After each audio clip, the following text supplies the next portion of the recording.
Hi scholars, and welcome to Miss Imani B's classroom. I'm Miss Imani, or Miss B, and welcome to another episode of Miss B Reads Black History Bedtime Stories.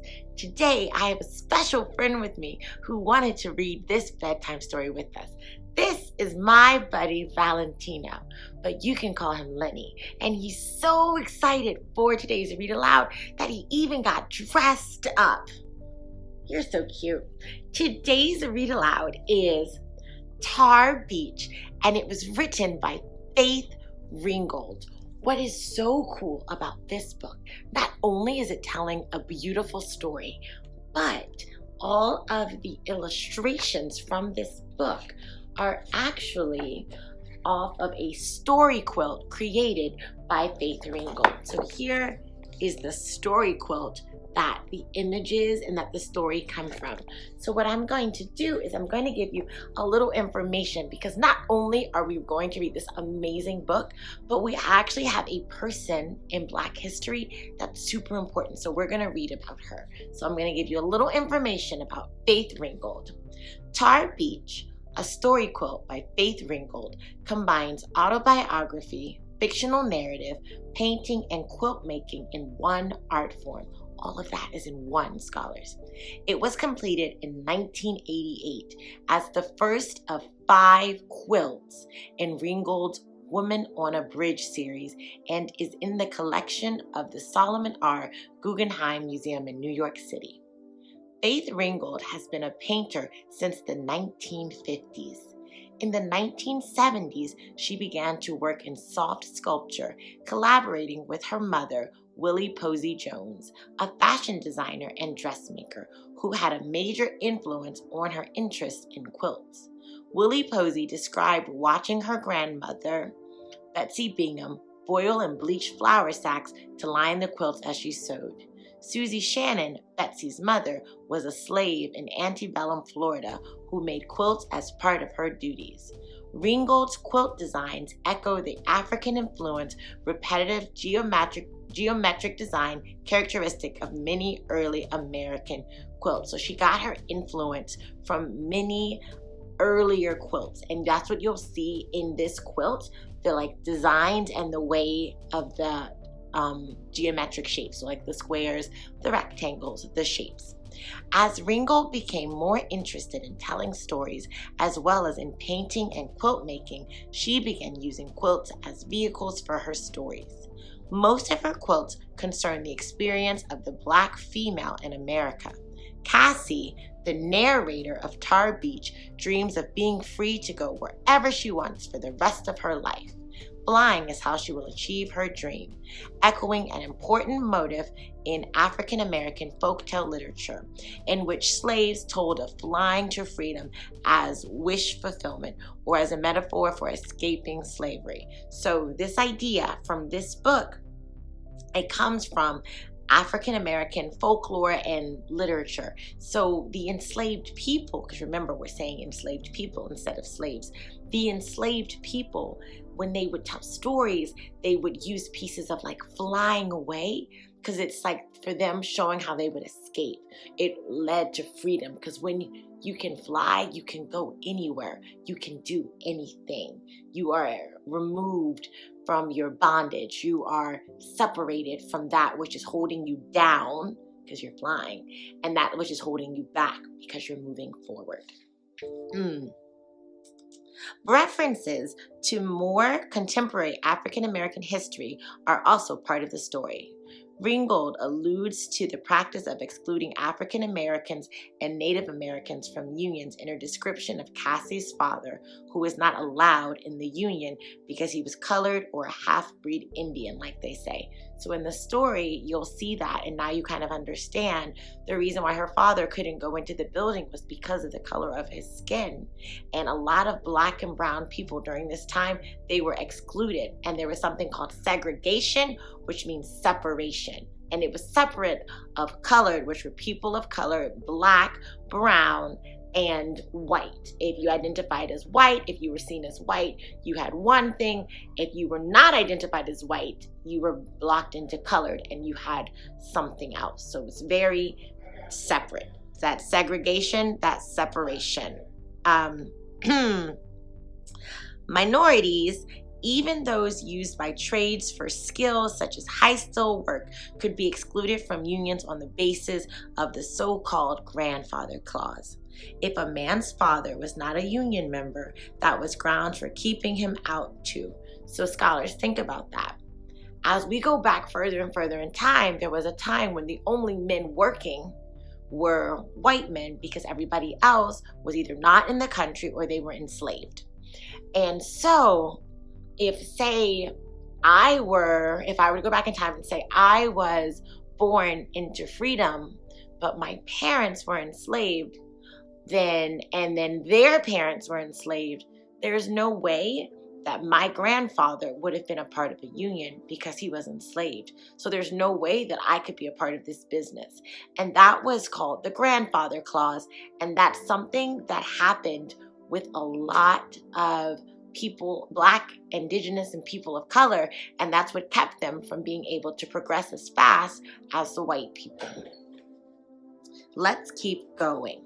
Cassie fulfills Ringgold's vision of a Black female doing heroic, creative things, for it is Cassie who has the power to emancipate her father. But Tar Beach is not a work of history. It is fiction. The transformation of Ringgold's memories of childhood.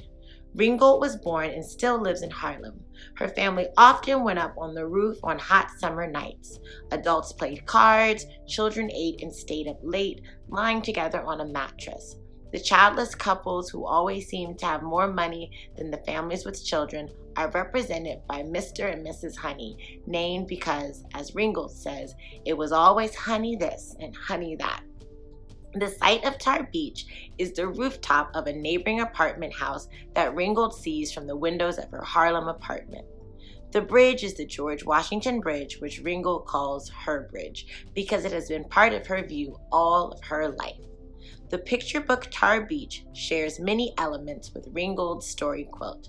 The text, originally written on fabric strips around the border of the quilt, has been altered slightly for stylistic and textual reasons. Ringgold created entirely new paintings for the book using acrylic on canvas paper similar to the canvas fabric she used in the original quilt painting.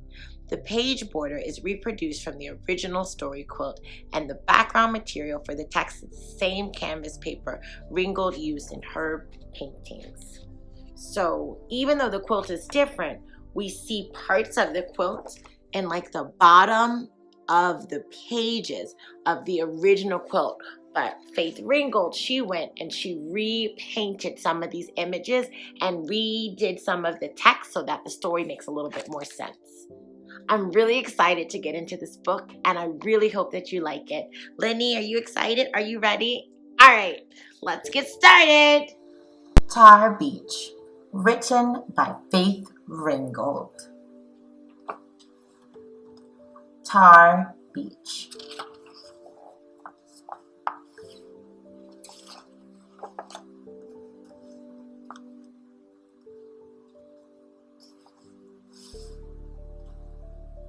I will always remember when the stars fell down around me and lifted me up above the George Washington Bridge.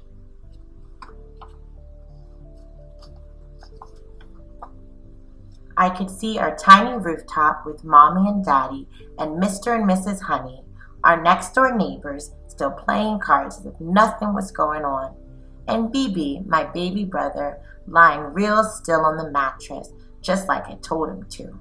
His eyes like huge floodlights tracking me through the sky. Sleeping on Tar Beach was magical. Lying on the roof in the night with stars and skyscraper buildings all around me made me feel rich, like I owned all that I could see. The bridge was my most prized possession.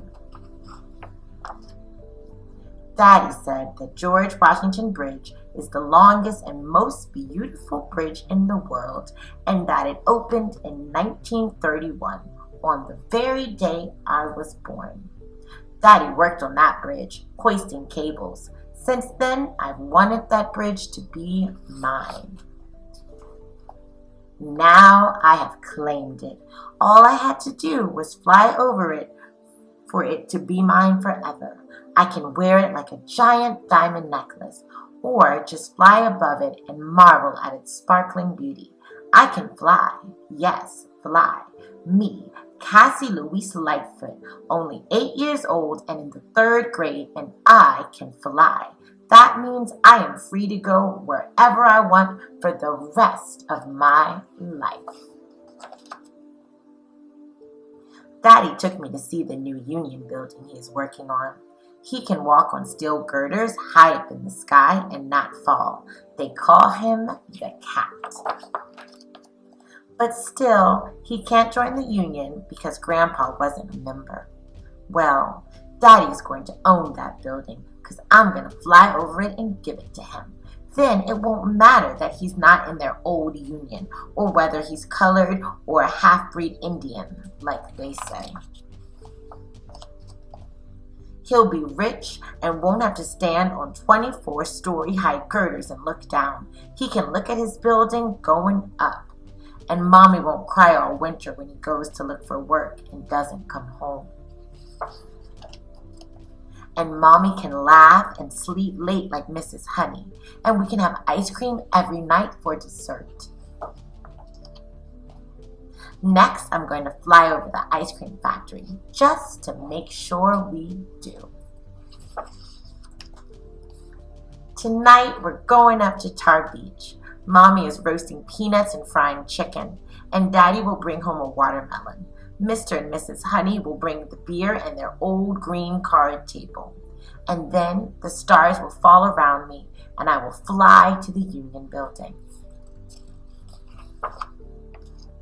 I'll take BB with me. He has threatened to tell Mommy and Daddy if I leave him behind. I have told him it's very easy. Anyone can fly. All you need is somewhere to go that you can't get to any other way. The next thing you know, you're flying among the stars.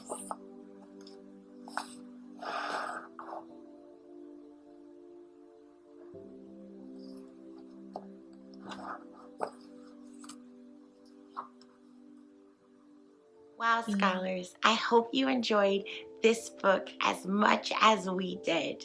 I wish you the best sleep, sweet dreams. Maybe in your dreams, you'll fly off somewhere too. And we'll see you tomorrow for a new bedtime story. Bye!